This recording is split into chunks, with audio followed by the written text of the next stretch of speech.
Lockdown से पहले गीता के घर का नजारा कुछ ऐसा था कि रोहन ऑफिस जाता था और शिवन स्कूल। जिनके घर से जाने के बाद गीता काम खत्म करके बाकी समय आराम करती थी। लेकिन लॉकडाउन के बाद ऑफिस और स्कूल घर में ही खुल गए और इससे गीता का हाल वो तो आपको देखने में ही मजा आएगा। शिवेन, ओ शिवेन, महाराज उठने के लिए क्या 21 तोपों की सलामी लेंगे? अरे बिस्तर से बाहर निकल, ऑनलाइन क्लास स्टार्ट होने वाली है। अरे तुम भी हद करती हो, स्पीकर की तरह चिल्लाने की क्या जरूरत है? दिख नहीं रहा मेरी कॉन्फ्रेंस चल रही है। अब कैमरा और स्पीकर ऑन कर रहा हूँ, मुझे कोई शोर नहीं चाहिए।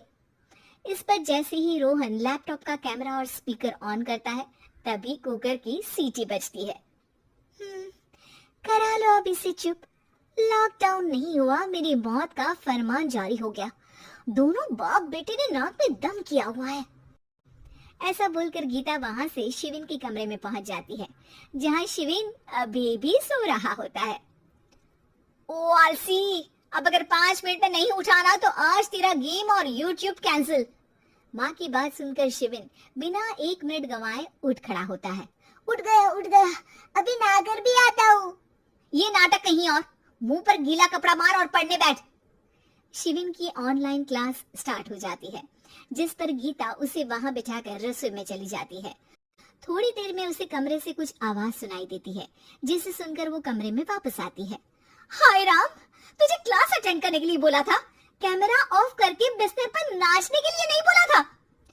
मम्मी मुझे कुछ समझ नहीं आ रहा, आप बाद में पढ़ा देना ना, वैसे भी अटेंडेंस तो लगी गई है। हाँ हाँ बेटा, जरूर बन जा, तो अभी से हम सबका बाप बन जा।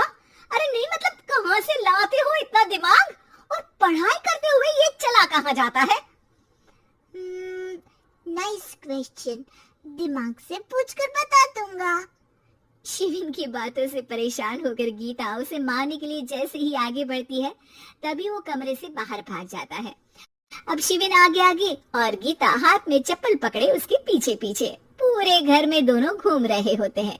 इसी बीच वो रोहन के पास पहुंच जाता है और शिविन को मारने वाली चप्पल रोहन के लैपटॉप पर जाकर गिरती है। ओए माँ!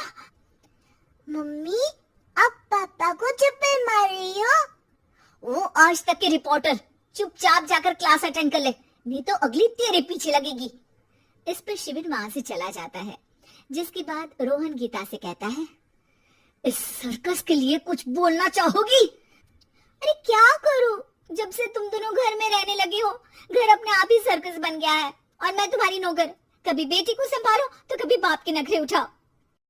इन्हीं सब उथल पुथल में दिन बीतते रहते हैं, जिसमें हर रोज घर के अंदर कुछ नया सियप्पा खड़ा मिलता है, जो ज्यादातर शिविन और रोहन की ऑनलाइन स्कूल और ऑफिस से रिलेटेड ही होता है।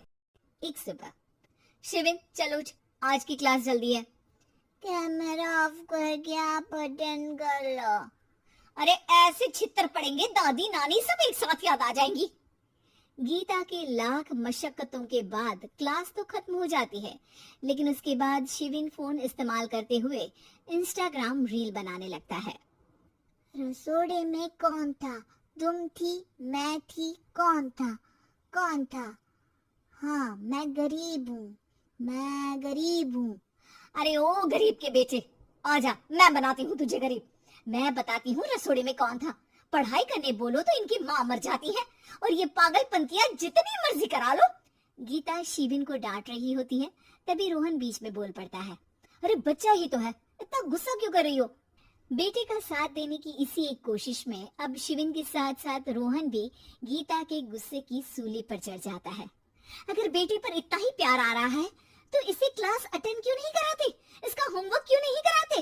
उस समय तो बहुत जल्दी मीटिंग आ जाती है, वो काम मैं करूं और यहाँ इस बेफिजूली की चीज में तरफदारी करके बन जाओ महान। हे भगवान, कोई तो इनके ऑफिस और स्कूल खुलवाओ, मैं इन्हें और घर में नहीं सह सकती। अरे कुछ और मांग लेती, क्योंकि तुम्हारी ये विश इस साल तो पूरी होने से रही, कोरोना। हाय नास बेटे ने जिंदगी ही बर्बाद कर दी। खाए कोई पचाए कोई, कल मुझे चुन चुन कर सबको मेरी बद्दुआ लगेगी। उन्होंने दुनिया का और इन बाप बेटे दोनों ने मेरा जीना मुश्किल कर दिया। गीता वहां से चली जाती है, जिसके बाद रोहन शिविन से कहता है, अरे तुम्हारी मम्मी इतनी भड़की हुई क्यों है? आपकी वजह से पूरा समय घर में रहते हो और उस पर कोई काम कराने की जगह बस ऑर्डर देते रहते हो।